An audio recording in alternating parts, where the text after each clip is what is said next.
This is the sound of NDSU student Kristen Hurtlebrink chaining up her most dependable way of transportation, her bicycle. Kristen is one of the many victims of bike theft. I keep the bike chained just outside the apartment and saw that my bike wasn't on the rack. So came to the conclusion that someone must have snipped the lock and taken it. A difficult time became even harder for Kristen when she came back from a trip to find her bike snatched for a second time. The second time, I was just walking past the rack, and I thought, no way, I just don't see it. It's just, I've just got to look harder. But my bike wasn't on the rack, and I did manage to pick out my lock hanging clipped from the rack. Kristen is not alone. In the last 12 months, there have been 123 bike theft reports. This is not including incidents where property was taken, but a report was not filed, which means the total number of missing bikes could be higher. Fargo Police Department Crime Prevention Specialist and Public Information Officer Jessica Schindeldecker advises that having a heavy-duty lock is one way to prevent your bike from being stolen.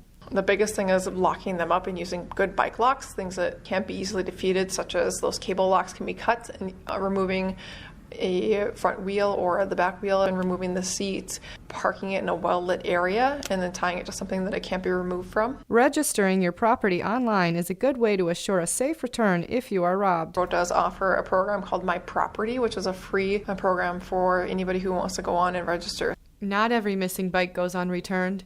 Fargo resident Dakota James had his bike stolen this summer, but was lucky enough to have it returned to him. For the longest time, I had my bike just like standing in my garage next to the wall, and I'd see it every day. And then just one day, me and my friend, we were gonna go ride bike. He was like, "Where the heck's your bike at?" And I was like, "It's right there." And then we're like, "It's not right there." So called the police, made some reports. A week or so later, my friend sent me a snap and was like, "Is this your bike?" I was like, "Yeah, that is my bike." And then I got it back. I was super stoked about it.